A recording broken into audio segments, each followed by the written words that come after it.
जो ये गजल लिखी है इसके प्रत्येक शेर अलग अलग भावना को लेकर यहाँ प्रस्तुत किए गए। दुष्यंत कुमार ने बताया है कि सामयिक जीवन में मानव की स्थिति विषमताओं से, विटंबनाओं से या मुश्किलों से भरी हुई है। इसके लिए कवि चिंता अवश्य करता है मानव जीवन के बारे में, लेकिन कभी निराश नहीं, या चिंता होती है कभी, लेकिन दुष्यंत कुमार निराश होते नहीं। तमाम विषम परिस्थितियों के बावजूद भी, ऐसी विषम विरोध परिस्थितियों के बावजूद भी कोई आशा की किरण उसको दिखाई देती है। मतलब लाख मुसीबत आने पर भी मनुष्य जो हिम्मत नहीं हारता तो वह बहुत कुछ कर सकता है।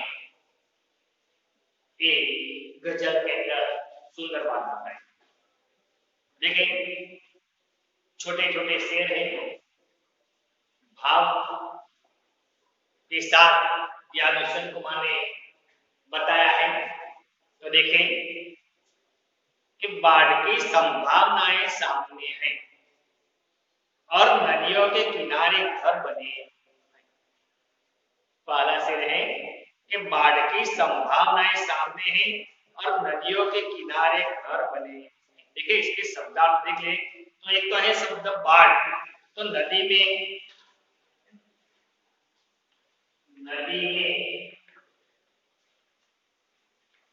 पानी का बहाव, उसको बोलते हैं बाढ़। कभी कभी शब्द समुद्री शब्द पूछा जाता है कि नदी में पानी का बहाव, उसको क्या बोलते हैं? बाढ़। तो तेज गति से पानी बहता है, भारी मात्रा में पानी बहता है, उसको बाढ़ बोलते हैं। एक शब्द समुद्री शब्द बनता है। और दूसरा है संभावनाएं।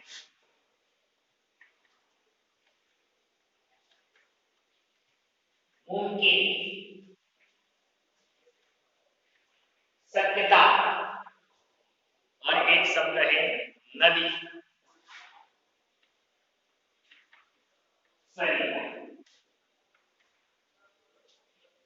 तो अब ये बाढ़ की संभावनाएं सामने हैं और नदियों के किनारे घर बने हैं। तो नदी के अंदर बाढ़ का आना वह कुदरती है। वर्षा ऋतु के अंदर अधिक बारिश आने के कारण भी नदियों में बाढ़ आ जाती है। कभी कभी हिमालय जैसे पर्वतों के बर्फ पिघलने से भी नदियों के अंदर बाढ़ आ जाती है। और बाढ़ के कारण नदी के किनारे के आसपास के जो घर होते हैं, पेड़ पौधे होते हैं, जो लोग पशुपालन करते हैं, वो किसानों के खेत होते हैं, वे सारे के सारे तबाह हो जाते हैं ये बाढ़ के कारण।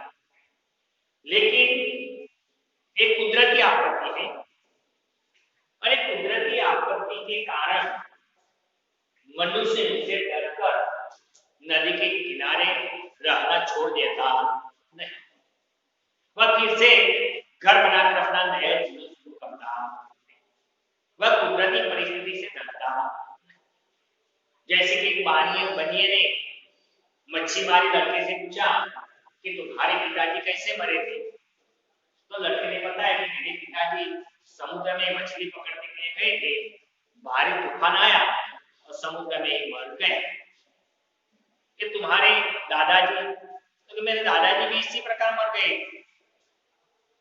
तो बनिए ने कहा तुम्हारे पिताजी मर गए, तुम्हारे दादाजी इसी प्रकार समुद्र में नाव उलट जाने के कारण मर गए, और फिर तुम समुद्र में जाते हो, क्या तुम्हें डर नहीं लगता?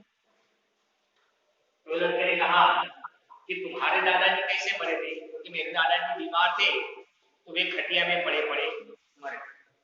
कि तुम्हारे पिताजी? कि मेरे पिताजी को भी ऐसी लंबी बीमारी थी और कई दिनों तक खटिया में पड़े रहे और फिर भी वे चल बसे। कोई लड़के ने कहा कि तुम्हारे पिताजी तुम्हारे दादाजी ये खटिए में चल बसे और फिर तुम वही खटिए में सोते हो, क्या तुझे डर नहीं लगता? तो ऐसी कुदरती आपत्ति से हम डरकर अपना निवास स्थान छोड़ते नहीं। तो कभी का मतलब देखा है कि नदी के किनारे बाढ़ की संभावना है, लेकिन वह बाढ़ की संभावना के कारण मनुष्य अपना स्थान छोड़ता नहीं। चिंतित अवश्य होता है लेकिन निराश होता नहीं। देखिए दूसरा पंक्ति है, चीड़ वन में आंधियों की मार मत कर, इन दरख्तों के बहुत नाजुक तने हैं। देखिए एक शब्द है चीड़। क्या है? चीड़। तो वह पेड़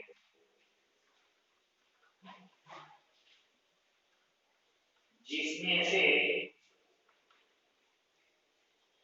टर्पेन निकलता है, तेल बनता है।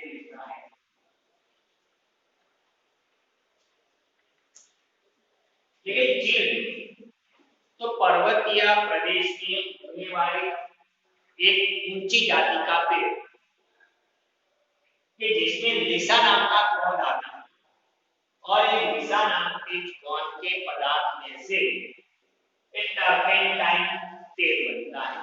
और आप जानते हैं कि टर्पेंटाइन तेल है कहाँ उपयोग होता है? मूलतः यह रंग काम होता है मकान को पक्का कलर करने के लिए, और एक कलर जब खट्टा बन जाता है तो एक कलर पतला करने के लिए टर्पेंटाइन तेल का उपयोग होता है। तो कभी पूछा जाता है कि वह पेड़ जिससे टर्पेंटाइन तेल मिलता है तो वह पेड़ कौन सा है? चीड़। और वह पर्वतीय प्रदेश में उगने वाला एक ऊंचा पेड़। दूसरी है दरखत। एक शब्द है दरखत। तो दरखत का अर्थ होता है पेड़, और एक शब्द है नाजुक, कोमल। तो देखें कि चीड़ वन में आंधियों की बात मत कर। ऐसे ऊंचे पेड़ों का जो वन होता है जहां चीड़ के पेड़ ज्यादा दिखाई देते हैं वे पेड़ तो वन है, उसको चीड़ वन कहते हैं। इन दरख्तों के बहुत नाजुक तने हैं। तने मतलब ये पेड़ को आधार देने वाले छोटे छोटे मूल जो अलग अलग शाखाएं होती हैं, लेकिन वह शाखाएं कैसी होती है? नाजुक होती है।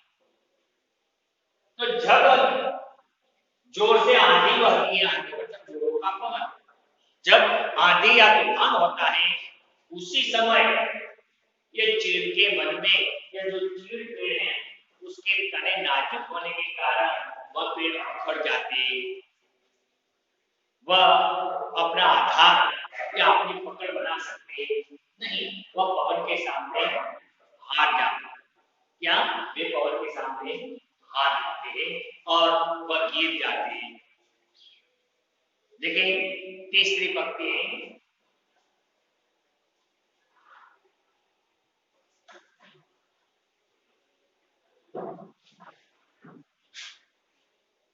कि इस तरह टूटे हुए चेहरे नहीं जिस तरह टूटे हुए आईने हैं। देखिए आईना, आईना मतलब शीशा, उसको दर्पण भी बोलते हैं, दूसरा भी दर्पण बोलते हैं, जिसके अंदर हम अपना मुख देख सकते हैं। वह आईना कि इस तरह टूटे हुए चेहरे नहीं जिस तरह टूटे हुए आईने। तो आईने टूट जाते हैं तो टूट जाने के बाद वह आईना निकम्मा हो जाता है, वह आईने का कोई उपयोग नहीं होता, चाहे वह आईना कितना भी मूल्यवान क्यों ना, वह आईना कोई काम का रहता नहीं। अगर वह आईने को ठीक करने की कोशिश करो तो भी वह आईना पहले जैसे ठीक होता नहीं, और आखिर वह आईने को हमें फेंक देना पड़ता। कभी कहते हैं कि लोगों के चेहरे भी इसी प्रकार आईने की तरह टूटे हुए हैं। आज कई लोगों के चेहरे टूटे हुए, मतलब मायूस है, निराश है। उसके चेहरे पर देखो तो हर हमेशा मायूसी या निराशा छाई रहती। वे उदास और मायूस, उन्हें अपना जीवन भी व्यर्थ लगता है। और वैसे लोगों को अपना जीवन कैसा लगता है? व्यर्थ, निकम्मा लगता है। जो व्यक्ति निराश हो जाता है, हताश हो जाता है, उसे जीवन में कुछ करने की भावना रखती। कई बार तो ऐसा निराश हताश व्यक्ति अपने जीवन से भी हाथ से जीवन खो बैठता है, आत्महत्या के लिए तैयार हो जाता है। ऐसे निराश और मायूस लोग होते हैं। परंतु वे आईने नहीं है, मनुष्य। आईने नहीं है, मनुष्य।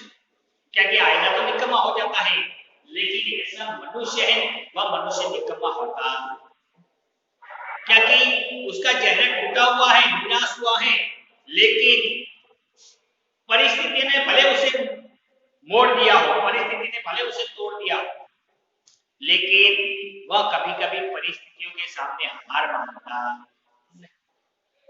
परिस्थिति के सामने लड़ता है, लेकिन फिर भी उसके अंदर अभी भी कुछ कर दिखने की भावना जागृत होती।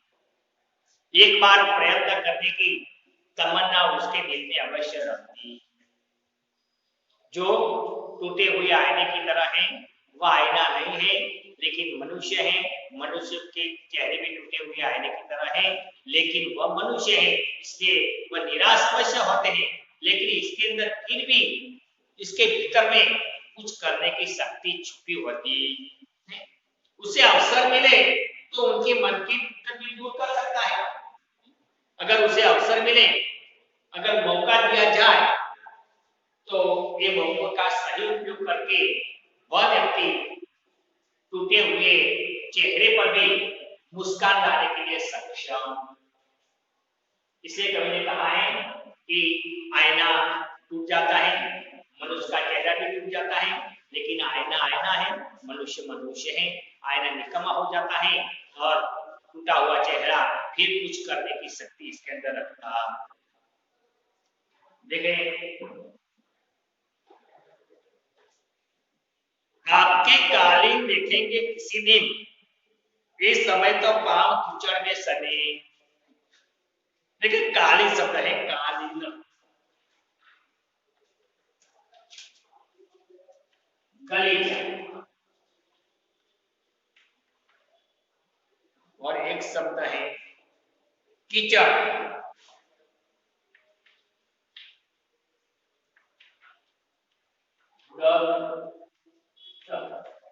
क्या है? कीचड़। पैरों में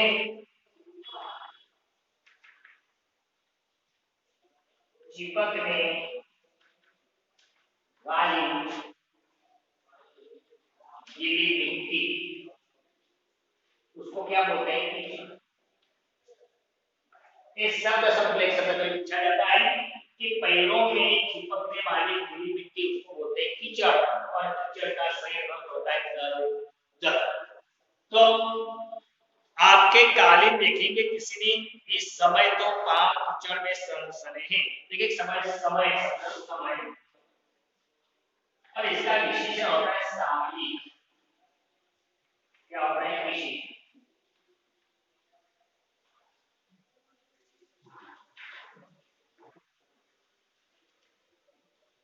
तो कवि कहते हैं कि अभी तो कष्ट से गुजरने के दिन हैं।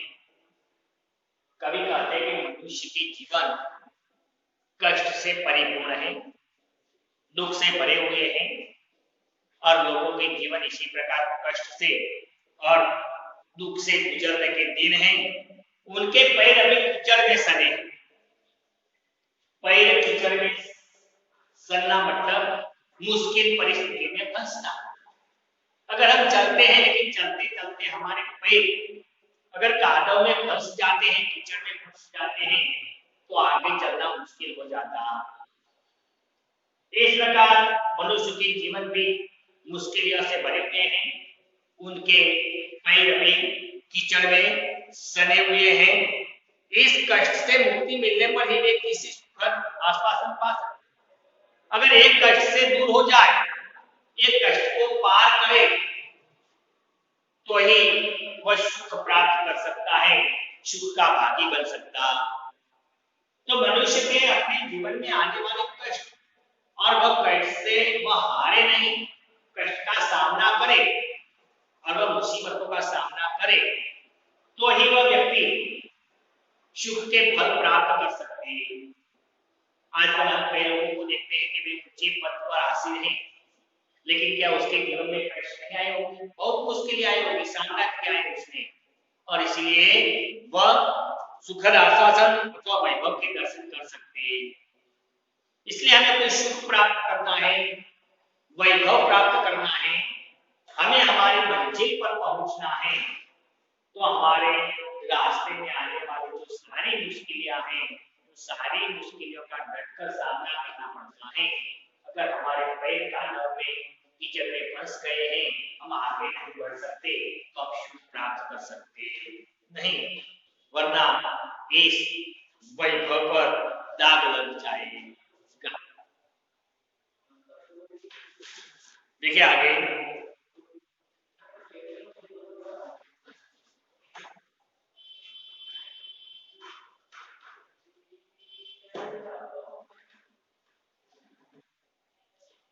कि जिस तरह चाहो बजाओ इस सभा में, हम नहीं है आदमी, हम झुन चुने हैं। देखिए आदमी, इसका विरोध होता है औरत, इसका स्त्रीलिंग जो होता है आदमी औरत, और आदमी का अर्थ होता है मर्द, आदमी का विशेषण होता है आदमीयत, ये विशेषण बनता है। और एक शब्द है झुनझुना, झुन झुन आवाज करने वाला खिलौना,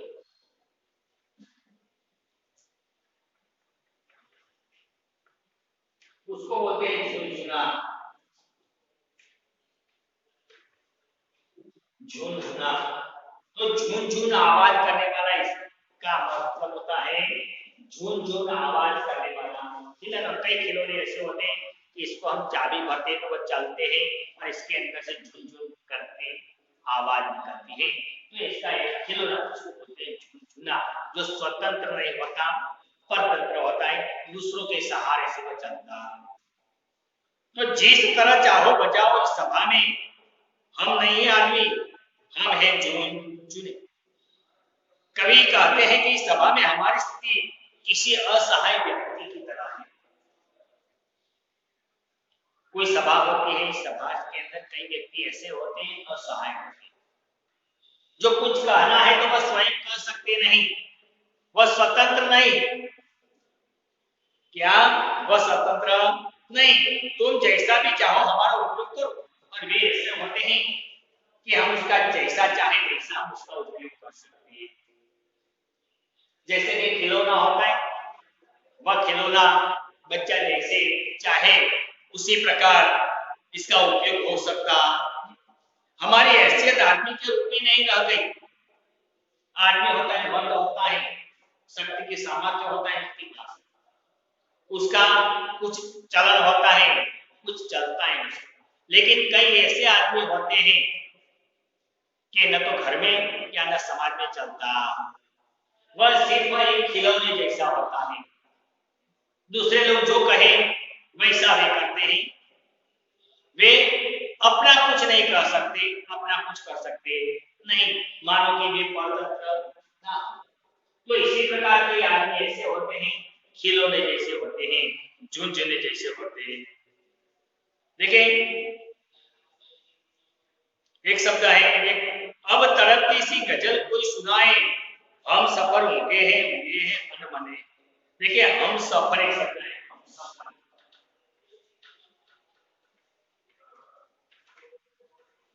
हम सफर हैं,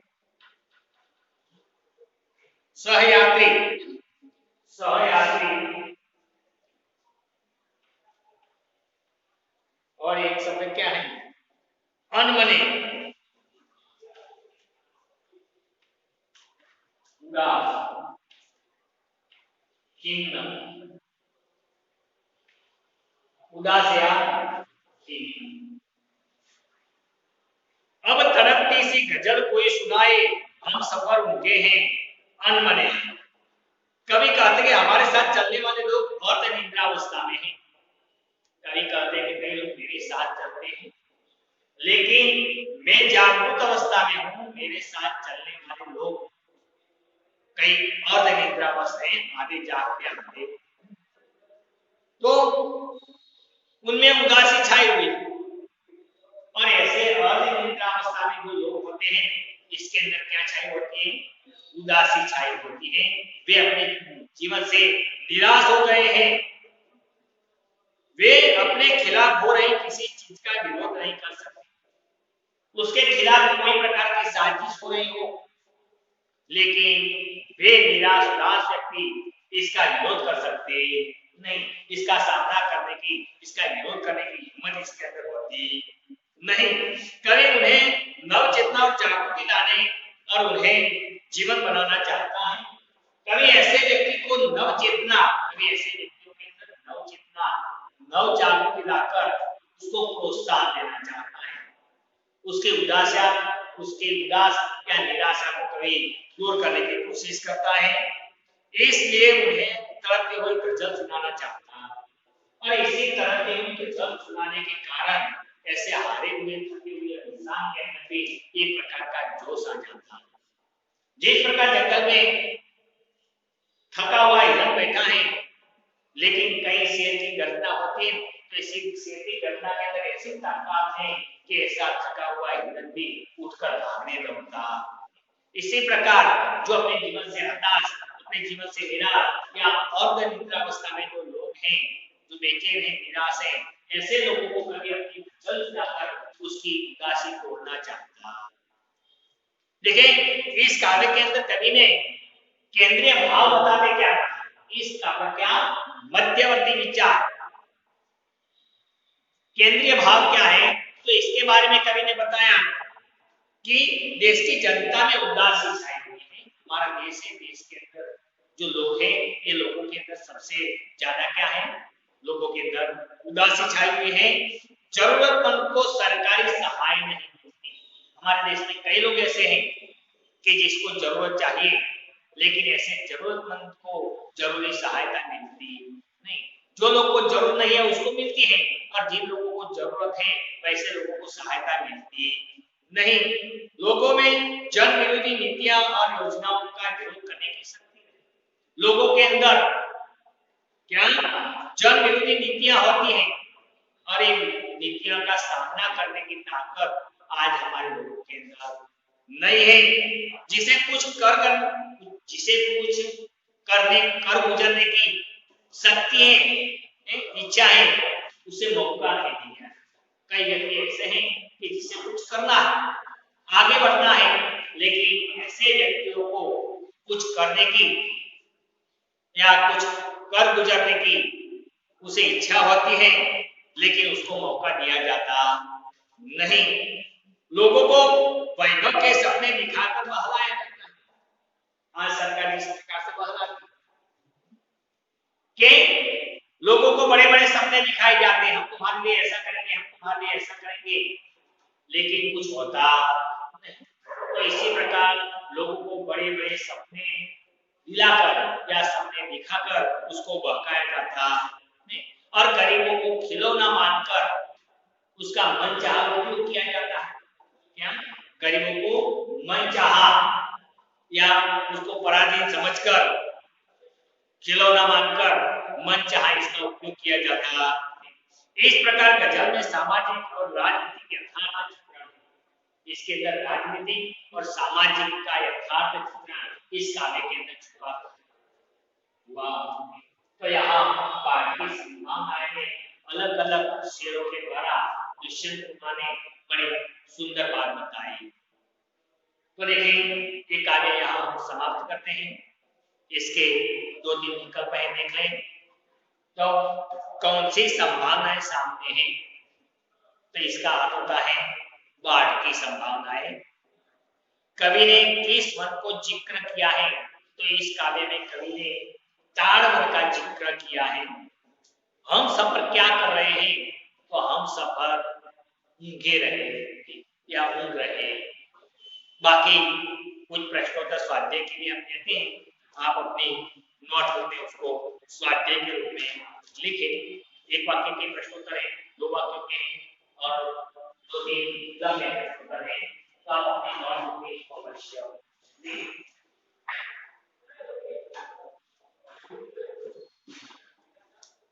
देखिए स्लाइड में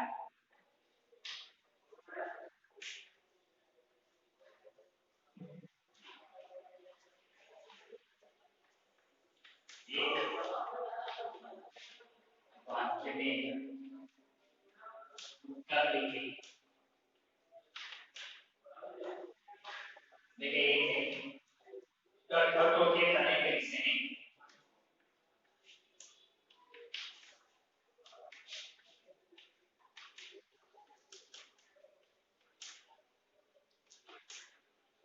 दूसरा है कवि ने झुलने किसे कहा है।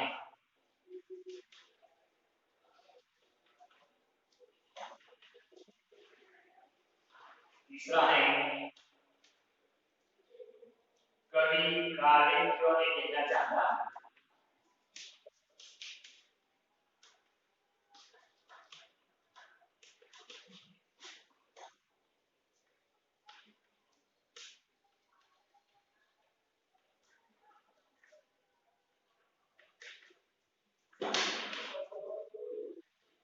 चौथा है आदमी को चुनना क्यों कहा।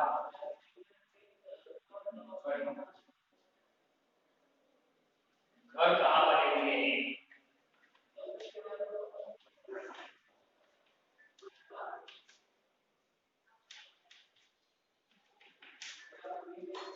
दो वाक्य के प्रश्नोत्तर है।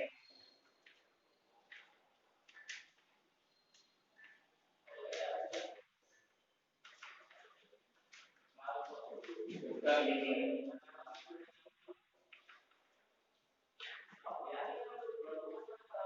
आदमी को चुनना कहने का क्या तात्पर्य है।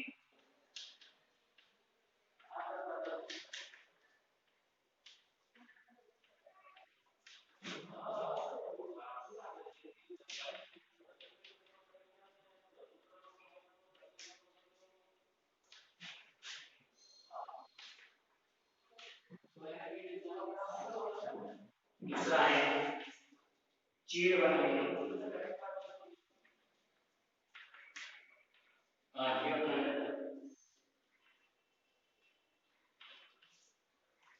क्योंकि बात करने से क्या होगा।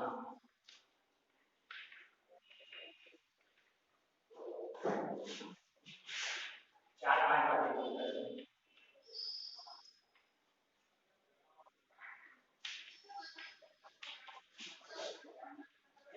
उत्तर लिखिए।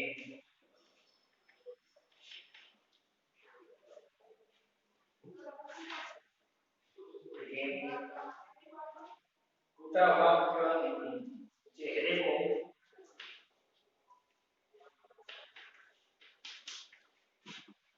आईनों की तरह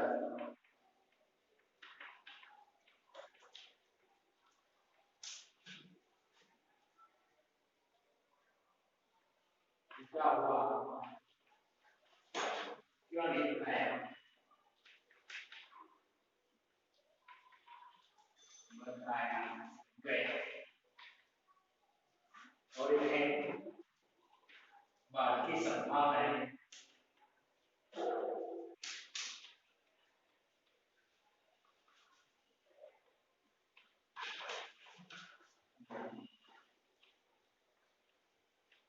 जल का केंद्रीय भाग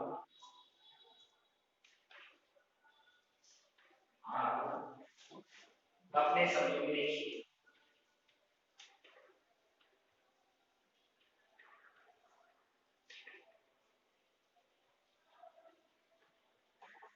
देखें, एक वाक्य में उत्तर लिखिए, दरख्तों के तने कैसे हैं? कवि ने झूम झूमे किसे कहा है? कवि काली क्यों नहीं देखना चाहता? घर कहाँ बने हुए हैं? दो वाक्य में है, आदमी को झुनझुना कहने का क्या तात्पर्य है? चीड़ मन में आदमियों की बात करने से क्या होगा? पांच वाक्य में उत्तर है, चेहरे को आईनों की तरह टूटा हुआ क्यों नहीं बताया गया? और अंतिम प्रश्न है, बाकी संभावनाएं झलकत के भाव अपने शब्दों में लिखिए। तो मित्रों, ये सारा स्वाध्याय अपने नोटबुक में सुंदर अक्षरों से सही उत्तर में